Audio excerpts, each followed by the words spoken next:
Welcome to the Excruciating Minutiae Podcast, where we obsess about sports, pop culture, and politics, but mostly sports. Here are your hosts, Randy and Steven. Hello again, everybody. I'm Randy. I'll be joined shortly by Steven, and welcome to another episode of Excruciating Minutia. And a quick reminder to everybody to please check us out at excruciatingpodcast.com for links on all the different places you can hear us talk about various things. Today, we'll be talking about the very, very recently passed NBA trade deadline and the deals that were made, a couple of them at least, and the elephant in the room, the deal that was not made. That being the Anthony Davis non-trade. It was rumored, it was talked about, it was explored. Certain teams and certain players certainly wanted to see it happen. Anthony Davis's family apparently wanted to see it happen, only to certain places, but nothing. He remains a New Orleans Pelican and will remain so for the near future. Steven, I know we were talking a little bit before the podcast about Anthony Davis and the fact that he's still going to be under contract with the Pelicans for a little bit. This was not like he was going to be a free agent at the end of the year, and New Orleans really did not have incentive to trade him right now, and they didn't. No, they didn't. One of the big players in the offseason might be Boston, and Boston cannot sign Anthony Davis to an extension until Kyrie Irving is not on their team anymore. So the thought is Kyrie's going to leave, and Anthony Davis can go up there. They have a ton of draft picks, a lot of good young talent that they could send back to New Orleans. It creates a scenario where there are more teams interested in Anthony Davis, more teams that can give the Pelicans something more so than the Lakers can. The Lakers are the Lakers offered everything. They offered everything that wasn't named LeBron James and a bevy of draft picks. Yes, apparently everything that wasn't nailed down, they offered. I think they offered Kurt Rambis. I think they offered Kareem Abdul-Jabbar. Did they offer Jack Nicholson as part of this deal? That guy's still alive, isn't he?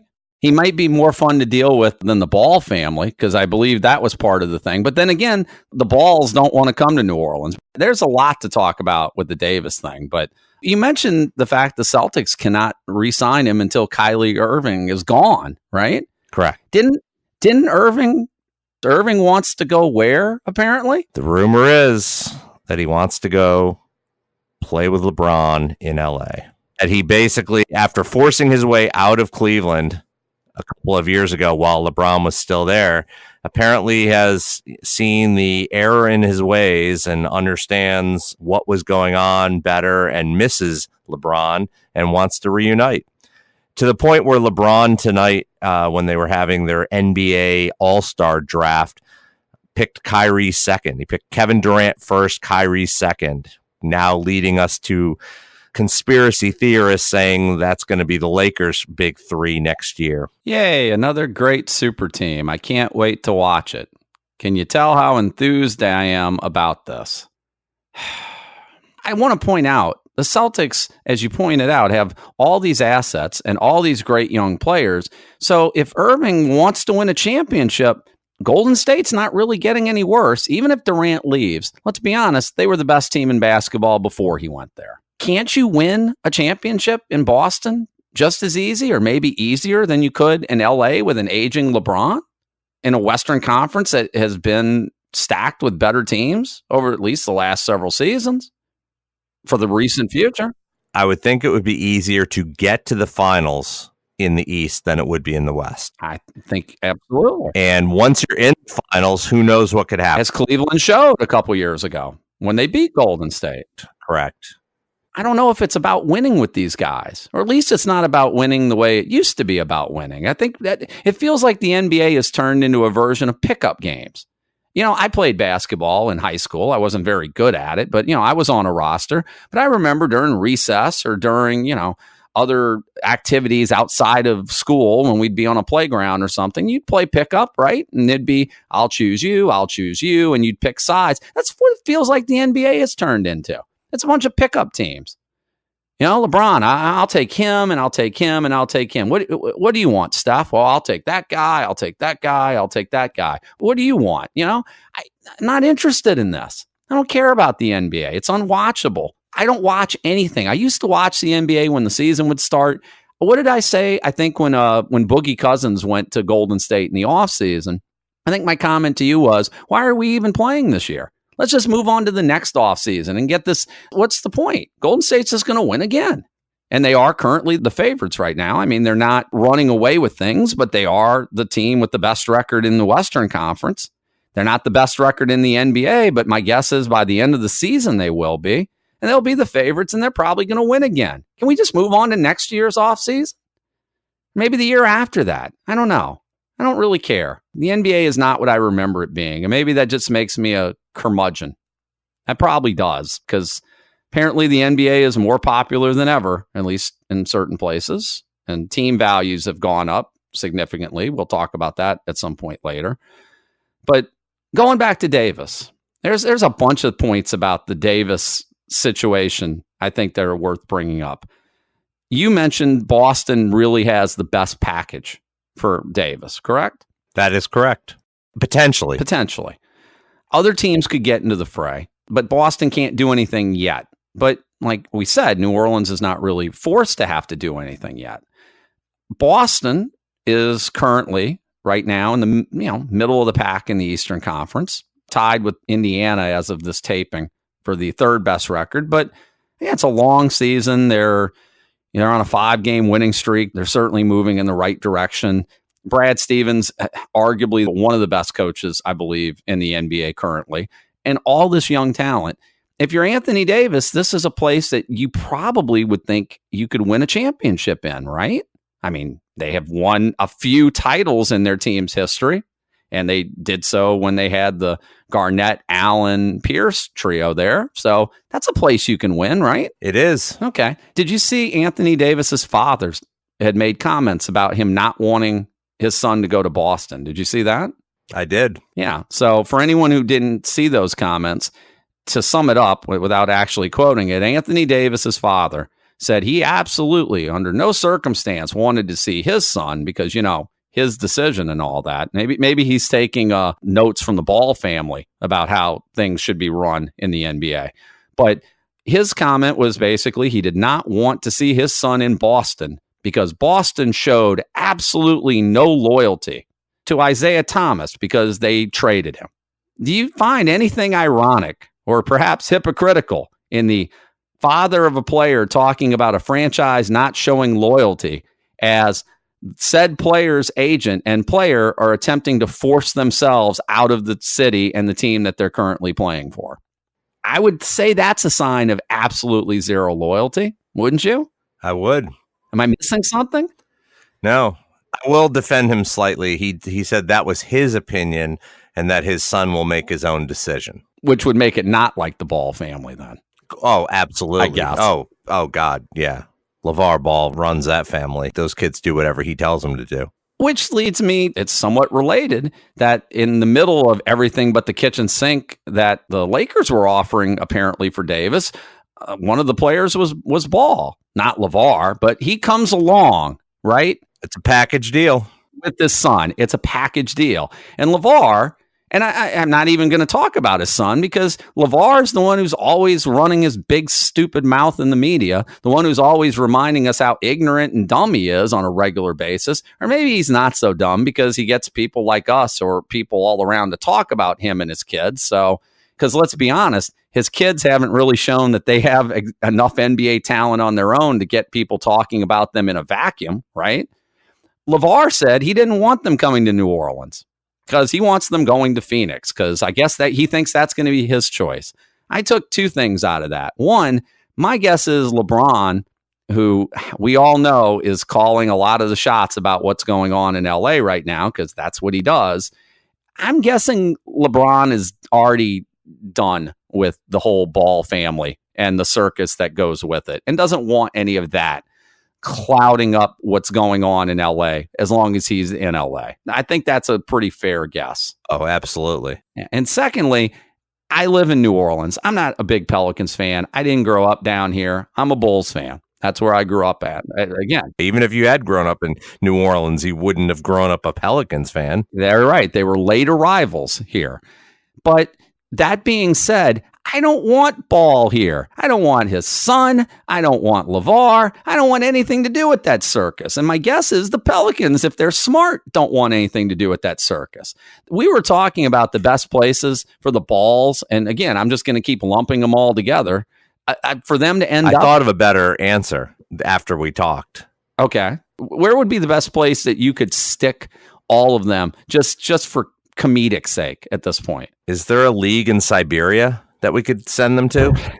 There probably is. I mean, weren't the two younger ones playing in Lithuania or something like that, or Kazakhstan? The former Soviet Republic, yes. I think Borat was the coach. I think he probably was. Borat would certainly be funnier than watching LeVar Ball and the circus that goes around his sons. But I think we decided that if you had to put him somewhere in the NBA, someplace like Charlotte might be a good place. A team that's not going to contend for any NBA title, even though they technically would make the playoffs if the season ended today. A really nice small market where the Balls could just hopefully fade away into obscurity and just leave our consciousness. Though LeVar is going to do everything possible to make sure that doesn't happen. Not the obscurity part, but making sure that we don't forget about them, because he's just going to keep running his mouth because that's the only thing he's good at doing. You know, that and potentially sabotaging his children's careers or lives or whatever with his stupidity. Like I said, the Pelicans had no incentive to make a trade now. It's only going to be a case of more teams entering the fray, more teams giving up more. The Lakers just did not have a tremendously strong offer to give them. But you told me that apparently not only did the Pelicans know this, and not only were they very unhappy, because it seemed to be that there was orchestrations going on, both from the Lakers and maybe with Davis and his agent and the like, to try to make that happen, to put Davis in a Lakers uniform, even when, again, it certainly was not going to be the best deal potentially that the Pelicans could get. Apparently, the Pelicans did a little bit of trolling in some fashion. I don't think it was a little bit of trolling. I mean, the first part of it that you talked about, the coordination kind of in the background, keep in mind that Anthony Davis and LeBron James have the same agent. So there's your first connection, right? Rich Paul is the agent, and he basically made the statement that Anthony Davis is not going to re-sign a Supermax deal when his contract is up at the end of next season. Keep that in mind, that it's not at the end of this season. It's the end of next season that he's actually a free agent. Apparently, ESPN reporter Brian Windhorst, he said that basically the Pelicans got bitter about the Lakers tampering campaign. I think that's a kind of a common theme here.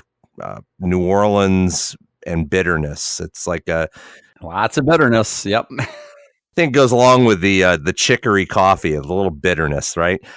Apparently, the Pelicans had no intentions of trading, but they just kept on basically egging the Lakers on to keep making offers, and then kept leaking them to the press, so that the press kept on saying all these players. And it turned out, when it was all said and done, just about every player on the Lakers was offered in trade. And so think about the unrest that caused in Los Angeles, to the point where the next game the Lakers played, they got blown out by like 43 points by the Pacers. So somebody had asked on The Jump on ESPN, there it is, Rachel Nichols from ESPN asked Brian Windhorst if the Pelicans ever intended to seriously engage with LA on Anthony Davis, or if all the talks and leaks were instead designed to sabotage the young Lakers as revenge for what New Orleans sees as tampering. And he said, it's not just possible, it's exactly what happened. That's awesome. He said, quote, I know the Pelicans had a method to their madness in the way this went. Did they know it was going to lead to a 40-point loss because everyone's upset? Not necessarily. But they basically, so this is like a new form of tampering, but there's nothing illegal about it. I think it's sabotage. I think that's the word for it. Say what you will about the Pelicans, right? They've done not a particularly great job building around a generational type talent in Davis. But when it comes to that, this was a masterclass. Like I said, this was trolling on a major league level that you just don't often see, even in the competitive world of professional sports. And as someone who absolutely has hated the Lakers since my little tiny days of first watching basketball, I absolutely love it. It's awesome. I just have such a big smile on my face thinking that that's what the Pelicans actually did here. LeBron, all I can tell you is, you and Davis's agent and Dave, if this is what you wanted, you're not getting your super team this year. You're not getting any of that. You're getting nothing, and you're going to have to like it. That's basically it. I want a hamburger. No, a cheeseburger. I want a hot dog. I want a milkshake. I want potato chips. You'll get nothing and like it. Can I make a point here also? How did we start out the podcast? We started out with you talking about how the NBA was unwatchable. It's so terrible. But what are we entertained by? We're entertained by all the goings on in the background. It's like the drama that goes on. It's like a reality show. That's right. We enjoy the NBA reality show. We don't enjoy the actual games. But the reality show is phenomenal. I mean, just all the things that go on, right? This year we have the Anthony Davis saga. Last year it was Kawhi Leonard, right? In the past, it's been the 76ers, tanking for like 7 straight years, telling us to trust the process while they built a contender. Well, now they have built a contender, but today, a guy that was part of that rebuild, number 1 pick of the 2017 draft, Markelle Fultz, they basically just said, we've had enough. We can't deal with him anymore. And they traded him away for basically a bag of used balls and a couple of expiring contracts and some salary. He was the number 1 pick. He was the guy that they wanted because they tanked, right? I never did trust the process because there are teams currently in front of them. When has Boston tanked during this period? Maybe they did 1 year, I guess, but did the Celtics tank repeatedly year in and year out like the Sixers did? Has any team ever done that? The argument always is that the Celtics did not tank, but they were basically irrelevant for almost 10 years. So they won their title with 3 aging veterans, right? Lost the title series with said veterans. Correct. And then it kind of just fell apart from there. People left. Ray Allen went to Miami. Everyone got old. Then they had nothing, right? Then they just started to rebuild and they changed a coach. They went through a stretch of like 8 or 10 years where they weren't tanking, but they were basically irrelevant. And I think the NBA has built in such a way that if you're not one of the top teams, you might as well be one of the bottom teams. It just doesn't matter. Who cares if you're the 8th team in the playoffs, right? Because you got to play Golden State or you got to play, Cleveland in the first round up until last year. You won't be playing Cleveland in the first round this year. No. No. But great, you get the 8th seed. You're going to lose in 3 games anyway. What difference does it make? And you get a crappy draft pick because these drafts are not particularly deep. They're deep, but the game-changing talent is usually only in the first few players, right? Yeah. Sometimes you find a gem later, but most of the time, the guys that everybody's clamoring for are the one-and-done kids. That's basically the way it works. I know that you hated the process. I know that the Philly fans started losing confidence in the process, but now they're at a point where the process has created a scenario where they now have basically 4 superstars on that team with Joel Embiid, Ben Simmons, Jimmy Butler, and now having traded for Tobias Harris. That's a really, really talented top 4 guys. Here's the problem with that, though.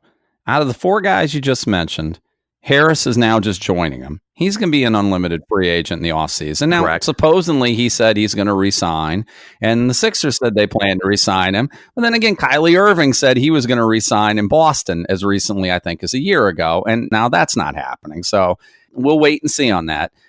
Jimmy Butler, this is his third team in like how many years? Not that many years. And there have been, I think, chemistry issues with Butler in Philadelphia so far. It's not been an ideal fit. And again, it's been getting better. It couldn't have been worse than I think when it started. Yeah, a work in progress. And you mentioned two other guys who've had injury issues. And I'll point out that the Sixers right now, for all that talent, are behind Indiana and the Celtics and Toronto and Milwaukee. They wouldn't even have home court advantage in a first-round playoff series. They really surged at the end of last season. And there were people that were talking about them as a potential sleeper to maybe even make the NBA Finals. I'm not saying the process, and I'll put that in air quotes, isn't something that might end up working. I thought it was terrible at the time. I think it's terrible for any professional sports franchise to, we know teams out there certainly maneuver to get better draft picks. In baseball, if you're out of it, you play the young guys. Well, if you're a smart franchise, there's plenty that are pretty stupid and continue to play veterans and bury their young guys. That'll be coming up when we get into our baseball preview later on this month once spring training opens up.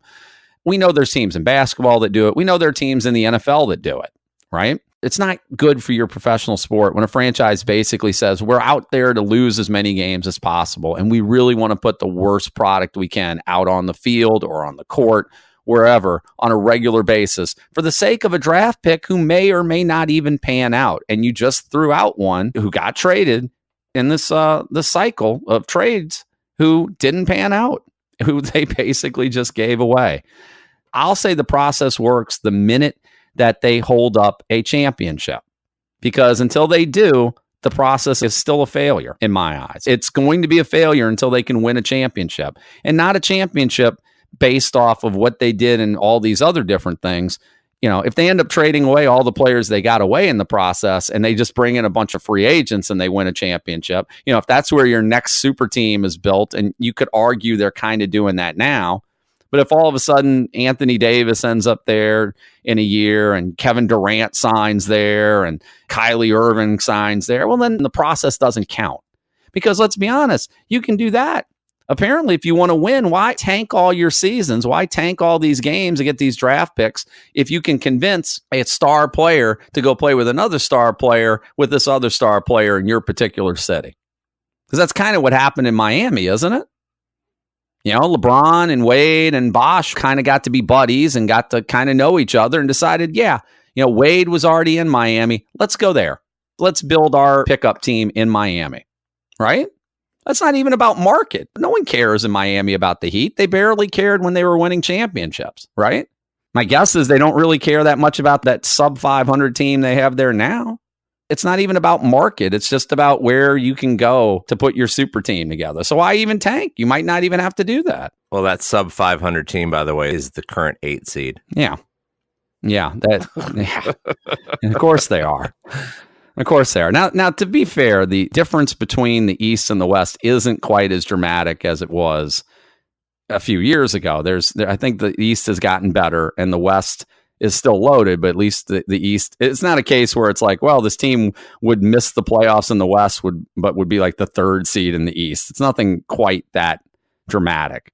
Though you do have two teams that are 500 or better, and the Kings and the Lakers, that as of now would not make the playoffs in the West, where both of those teams would make it in the East. But again, the Kings would be the 7th seed, and not much further in front of the Hornets or the Heat at that point, who are basically 2 games under 500 each. But yeah, like I said, the process and everything the Sixers did, I'm not convinced until they actually win something. The process doesn't work until you show me a title. Now, if they end up somehow or another winning multiple titles with the young group of players that they basically dumped any winning chances for, then I'll say, yeah, I guess it worked. But when you start trading away pieces like they did and getting pretty much, like you said, nothing for it, well, that particular season to get that particular guy, that particular pick, well, how did that work out for him? Not very well. Well, it's because they picked the wrong guy. Yeah, well, that's the problem.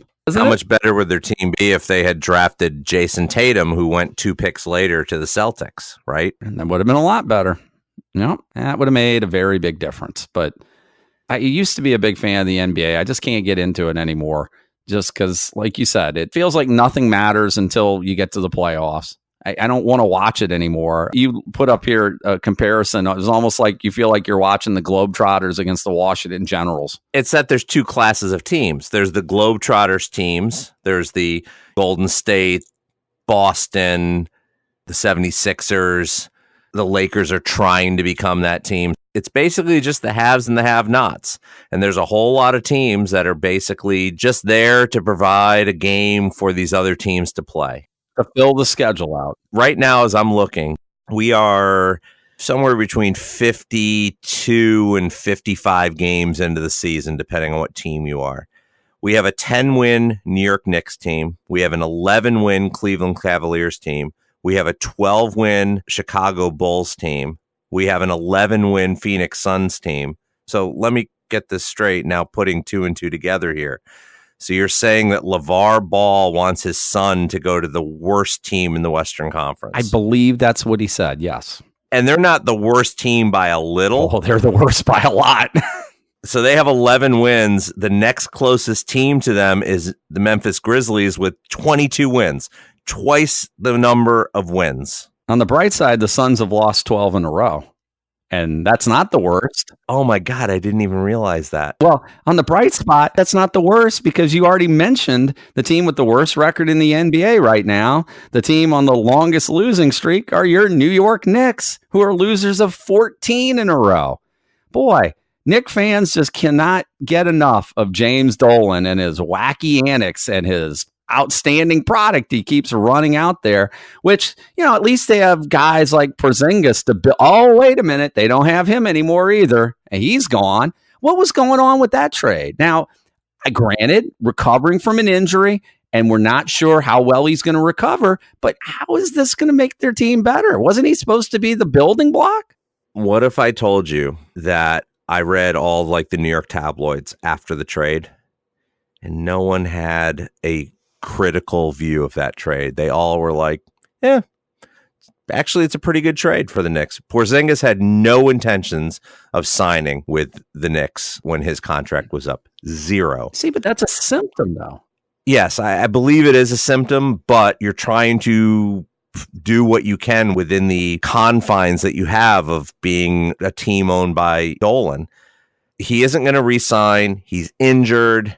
They really weren't happy with the way he was doing his rehab. His rehab had not been progressing the way that they wanted. In fact, he left the country for his rehab. They did not like that at all. He went to Europe for his rehab, came back and hadn't gotten any better. So if you played for the Knicks, wouldn't you want to flee the country? I mean, what extremes would it take for you to get the hell away from the Knicks? Hold on. You're not playing.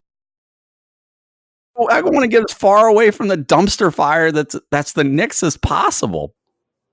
In fairness, though, I will say Dolan has really not been very hands-on the last 2 years. He's a weird guy, right? He has some band and he's been traveling with his band. So he hasn't really been paying too much attention to the team. Who's running the Knicks? Spike Lee? I mean, who's in charge there? Their GM is Scott Perry. And again, part of my issue with the NBA, and I know that I'm going to come off as sounding like owner-centric here, is that the players have way more power than in any other sport. They just do. The players do what they want to do. They go where they want to go. They, like you said, it becomes a pickup game. That doesn't happen in any other sport. It just doesn't. In the NFL, you don't get this situation where it's these three guys want to play with each other. It's probably because, you get three guys together. That's 60% of your starting roster in basketball. You get three guys together in football. That's nothing. You can't win with that. Yeah. Right. You can't win with three guys. So you need a whole team. Even though basketball is a team sport, it's basically become a 3-on-3 league, which is why that 3-on-3 spin-off league has been so successful. They realized they weren't going to be able to re-sign Porzingis. They know that there's a lot of free agents available this offseason. They were able to get rid of a lot of bad contracts. They cut Enes Kanter today. That'll cut more salary off. I mean, they're going to have so much money next year, and they're going to be in the driver's seat to get the number one pick, which this year is, I hate to use the term, but he's kind of a generational player. He may be the best player to come out of college in the last 7 or 8 years, maybe since Anthony Davis, and that's Zion Williamson. And if they get him, and they've got a ton of salary cap room, and they can get Kyrie, and they can get Kevin Durant, who knows what they can do very quickly. Very quickly, they could completely retool that team. And the other thing about Porzingis that I didn't bring up was, in addition to them being concerned about his injury and how it hasn't really progressed the way they hoped, they were concerned that he would never be the same after this. You know, some people with that injury, you know, a lot of people do well, but you know they're doing well because they recover quickly, right? He's not recovering quickly. And that's a bad sign with that ACL injury. People that take a long time to recover typically don't fully recover. And the Mavericks gave up a lot. They did on that deal. That was a pretty big haul. And apparently, as the more I read about it, the Mavericks have been interested in Porzingis literally since the day that the Knicks signed him. I read somewhere that it was estimated that Dallas approached the Knicks close to 100 times over the years attempting to trade for him. That's a lot of times. When I heard that, you know what it kind of reminded me of? And two people that listen to this podcast will understand. It seems like a certain player in our fantasy baseball league who would just literally call you every day for like 50 straight days until you traded him the guy that he wanted. It worked for that person. It did.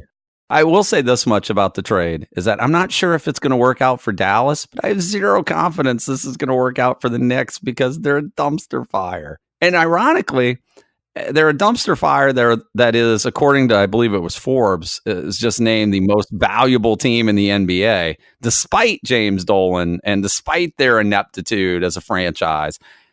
You know, talk about long-suffering fan bases. It's hard to feel sorry for fans in one of the major markets of any sport, but you got to feel for Knicks fans because it just isn't getting any better. And I'm sure whatever they have with these picks or whatever they do with free agency, it's not going to work. And you know what? There's no longer the mystique.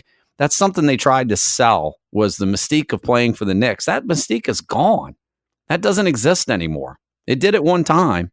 I don't think anyone cares. Like I said, it's not even about the market. If you could tell 3 players, like LeBron ended up in LA for reasons that are not just solely about basketball, obviously. But if you could tell, you know, a Kevin Durant or an Anthony Davis and pick a third big player, I don't know, just name somebody that may or may not be a free agent. Let's say it was James Harden, right? And you could tell the 3 of them, you know, you guys can go play. You're going to be playing your games in Topeka, Kansas. I don't think they'd care. They're like, oh, the NBA will market us. We'll still sell our shoes. We'll win an NBA title together. We don't care where we play. It doesn't really matter, the market anymore. Paul George just signed an extension. Now, he's not obviously a LeBron or a Harden or an Anthony Davis, but he signed an extension this past offseason, right, in Oklahoma City. The expectation was he was going to go to L.A. because L.A., except he didn't, because he thought he could win with Westbrook in Oklahoma City, because you probably can win a title in Oklahoma City. If Durant had stayed in Oklahoma City, they possibly could have won a title there. Maybe. The size of the market doesn't matter anymore. No one's going to go to New York simply because it's New York, right? So my question is, why did Forbes rank them as the number 1 team in value? They are worth as much as the New York Yankees. They're tied with the Yankees, tied for second most valuable U.S. sports franchise after the Dallas Cowboys. $4 billion the team is worth. According to Forbes, they have a cable deal with Madison Square Garden Network, MSG, is worth more than $100 million a year. That's the second richest in the sport, behind that of whoever is paying the Lakers. Yeah, hold on. Let's dial that back a little bit. Okay. Who owns the MSG network? Is it Dolan? Is it the Knicks? Of course it is. Yeah, that's the whole thing. It's a self-owned network. It's cooking books then, essentially, right? Well, MSG loses value because they have to put Knick games on their freaking network, and people actually have to watch that. But they're selling advertising. Exactly. That's what I'm saying. Exactly. They are selling the advertising. It's not like MSG is They're not really cooking the books. It's not that MSG is not making money. It's that the Knicks can show more revenue, even though some of that revenue is essentially coming from themselves through the network that their owner owns both. They also mentioned that they did a $1 billion renovation to Madison Square Garden a few years back that was completed in 2013, according to Forbes. And apparently they still command premium prices for their tickets, the luxury suites, sponsorships. They get a lot of money outside of the NBA itself because it's New York. Exactly. It's New York. And the one thing about New York, God help the rest of the league if the Knicks ever were run right and started winning. New York City is the best, and it ain't even close, the best basketball locale in the world. When the Knicks are right, that is the toughest ticket to get in New York City, and it's not even close. I don't really know how to explain it. The city is not a football town because the football teams are actually in New Jersey. Baseball is, the Yankees are big, but if the Knicks were right, they would own the town. They would own the town. They absolutely would. So you have a team that's worth $4 billion that hasn't won a title now in 46 years. 73 was their last title. And hasn't won a game in like 46 years, it feels like. One last thing to kind of wrap this up on, because we could talk at length about, there were other deals and they involved some pretty decent players here and there, but obviously Davis and Porzingis and the Harris were probably the three biggest trades / non-trades. You were talking about one of the things that just makes the NBA harder to follow, or for me, just makes me throw up my hands and say, I just can't deal with this, is all the trade stuff you are going through, which makes it even tougher or easier or however for teams to put these teams together. Read off that list of exemptions and all the different things they got going on. What is all this? Well, the NBA has these terms that no other league ever has. So they have all these exceptions. So they have a salary cap, right? And then there's a luxury tax, but there's all kinds of exemptions that are built in. So there's things like the mid-level exemption, the biannual exemption, the rookie exemption, the Larry Bird exception, the non-Bird exception. They have a minimum salary exception. They have a traded player exception. They have a disabled player exception. And then you start getting into the way the contracts are done, whether there's designated players, 5-year 30% contracts, 5-year 25%. They have a supermax rule, and there's only certain players that are eligible for the supermax. To give you an idea, guys who are eligible under the new criteria are guys like Steph Curry, James Harden, Russell Westbrook, and John Wall. And we didn't even get into the whole John Wall debacle that just happened this week. Okay. I don't know if did you hear about that? I did. That's probably for another podcast. Yeah, I did. Did you trip over him when you broke your toes? Was there some kind of thing that was, I don't know. It was so weird. But anyway. You named more exemptions than I'm going to take out when I do my taxes shortly. That's ridiculous. How does anyone follow any of that stuff? Right. And they have all these other exemptions, like they have the Derrick Rose rule. There's a Gilbert Arenas rule. Obviously, we talk about the Bird exception. Does the Gilbert Arenas exemption / rule involve bringing a gun to the arena? Wow. Didn't he do that? Oh, he did. He did. Does that allow you to shoot one of your teammates if he's absolutely awful and is dragging the team down? Is that the exemption? Yeah. I don't know. You need a degree, like you said earlier. You need a degree from MIT to figure half of this stuff out. You do. I mean, and they actually have specialists that are on these staffs that their whole job is just to figure out the whole salary cap. When they make trades, there has to be even amounts of money on both sides of the trade. And, you'll always hear about these deals. In fact, I just saw one just today. It was like, the trade included this player, this draft pick, and then these two other players with expiring contracts. Somebody with an expiring contract actually has value to somebody because you take that contract for the rest of the year, and at the end of the year, it goes away and it frees up space on your cap. It's just crazy, the amount of different things and how you can find this. And, you can't just sit there and make... we talk about it all the time, when it's like baseball season. Oh, I don't understand why this team and this team don't make a trade, right? Well, You don't have to worry about that kind of stuff in baseball. When you're doing basketball trades, it's like, well, can I do that? Like one of the reasons that Boston can't make a trade right now now they can't make the trade because the trade deadline's passed. But one of the reasons they couldn't make the trade with the Pelicans for Anthony Davis is because they had Kyrie Irving on the roster under his current contract until he opts out of that contract. Now, he could re-sign with Boston, but he has to opt out of the current contract that he's in before Davis could actually be traded there. The minutia of like trying to figure out how you get from point A to point B, because it's in the NBA in trades, it's never a straight line.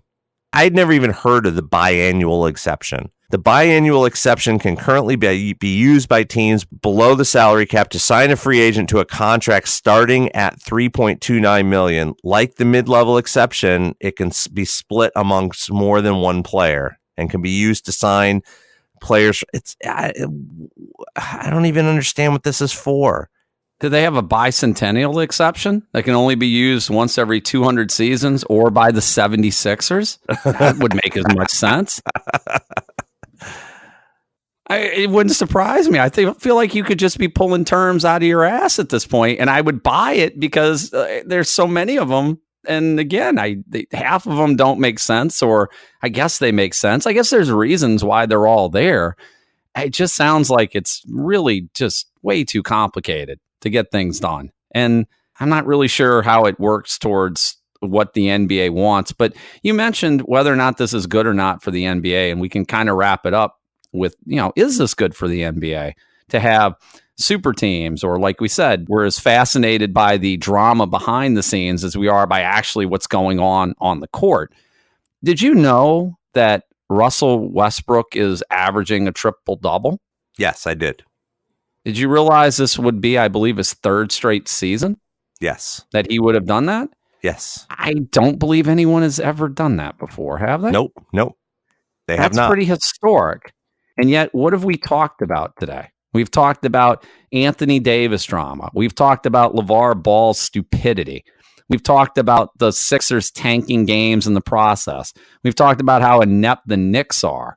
We've talked about ridiculous exemptions and rules and complicated things that take a degree to figure out how you can do things and how you can't in the NBA. And yet somehow or another, not coming up is a guy who's a former NBA MVP headed for another triple-double season, which is just astounding and is historic. And yet we're not talking about it because I guess that involves actual games being played. And that's not really maybe where the fun comes from at this point. You talk about like players that are doing great things. James Harden is averaging 37 points a game. Harden's been insanely good. He has 28 straight games scoring 30 points or more. That's pretty impressive. He has not scored 30 points since he scored 29 points against Portland on the 11th of December. Included in there are numerous games in the 50s and a game in the 60s. It was against the Knicks. I'm not sure that should count, but do you count that? Yeah, I'll give him credit for that. So he's been doing this while Chris Paul's been out injured.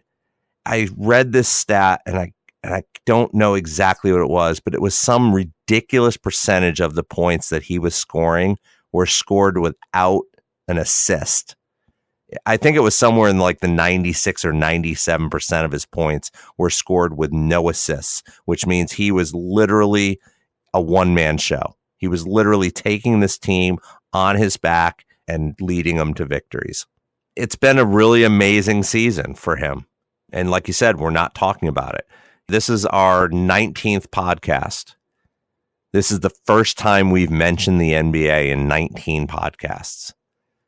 My guess is we probably won't mention the NBA again until the playoffs start, unless something, historic happens between now and then. Like LeVar Ball shutting his mouth? Would that be historic enough to talk about? Probably. I'm talking about things that could actually happen. Ah, okay. Well, then scratch that. That won't be a thing, though. We'd be more likely to see James Harden score 100 points than we would Actually, let me rephrase that. We'd be more likely to see Lonzo Ball score 100 points than his father shut up. Oh, geez, then that's really not happening. Right. James Harden could score 100 points, right? He scored 61. I mean, he goes on one of those games and, playing against the Knicks again, and who knows what could happen.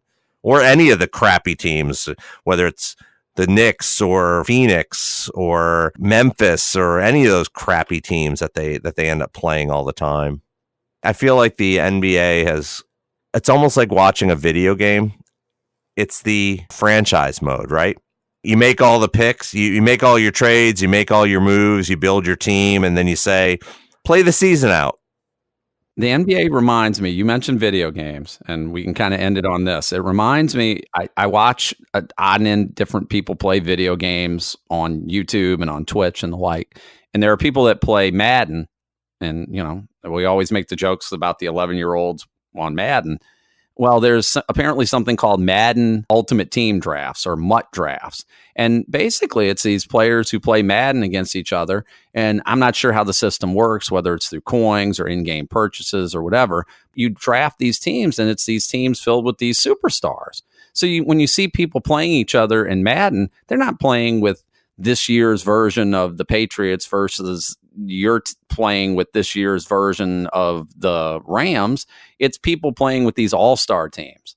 And you'll see somebody with superstar gold level Michael Vick. And you remember how good Vick was back in the day. Oh, absolutely. And at running back, it'll be like Barry Sanders at running back. And your wide receivers will be like Calvin Johnson and a gold level Julio Jones. And your linebackers might be Lawrence Taylor, and you look and it's like it's an all-star team. And the funny thing is, you'll see the same exact players. It's funny how many of these games it's somebody playing with Michael Vick, and the other team's quarterback is also Michael Vick because they're playing with like whatever superstar players they can cobble together. And it's one all-star team against another, and I guess that's different. But again, that's a video game. It's not really so much fun when you're watching it in real life. Yeah, I tell you what, it's certainly not fun if you're a Bulls fan or a Knicks fan or a Cavs fan or a Phoenix fan or, any of these teams. And it's not going to be much fun here in New Orleans when Anthony Davis leaves. You mentioned before that you think that might be the nail in the coffin for the franchise in New Orleans because this is not really a basketball town. And I said, no, this is a 3-sport town: pro football, college football, and high school football. And then everything else comes afterwards. So maybe an Anthony Davis trade, the happiest people might be the poor people that got stuck in Seattle when their team was stolen from them, because I guess that would be where a team could end up moving to, right? Not saying that that's what will happen with the Pelicans, but depending what they get back for Davis, it might be lost if he leaves. Though, again, maybe if they can keep trolling the Lakers, there'll be entertainment and reality show entertainment factor to go with it. And maybe then that'll be a different story. I have one final question for you. Okay. Do they have Pelicans in Seattle? Or do they have as many Pelicans in Seattle as they do have Jazz in Utah? Somebody likes Jazz in Utah. That seems a good place to call it for the night. We will be back next time. I believe we may actually be dipping our toes into the upcoming baseball season. Yes, we will. I think by the time the podcast following this one will air, spring training will be opening shortly. That'll be Monday, February 11th. We'll be talking, I think, on our next podcast about what's going on with MLB free agency, the guys that are still available, some of the guys who've signed, what this means for the market, what this means potentially for labor relations, as the players union is not happy that players are at the top end of the spectrum have still not been signed. In some cases, I'm not sure what at least one of them's waiting on. We'll talk about stadium name changes and potential rule changes and just various things baseball. But in the meantime, I think that's going to be it for the NBA, like you said, until the playoffs. So if you want to take us out, Steve, yeah. Maybe not till even the finals. I mean, honestly, are you interested in the first round of the playoffs? I'm just waiting for Golden State versus whatever opponent makes it out of the East. How about that? For 4 games? Or maybe 5. Depends. Thank you for listening to the Excruciating Minutiae Podcast. Check us out at excruciatingpodcast.com. Please subscribe to our podcast on any of your favorite podcast platforms and follow us on Twitter at excruciatingpod. See you at the next episode.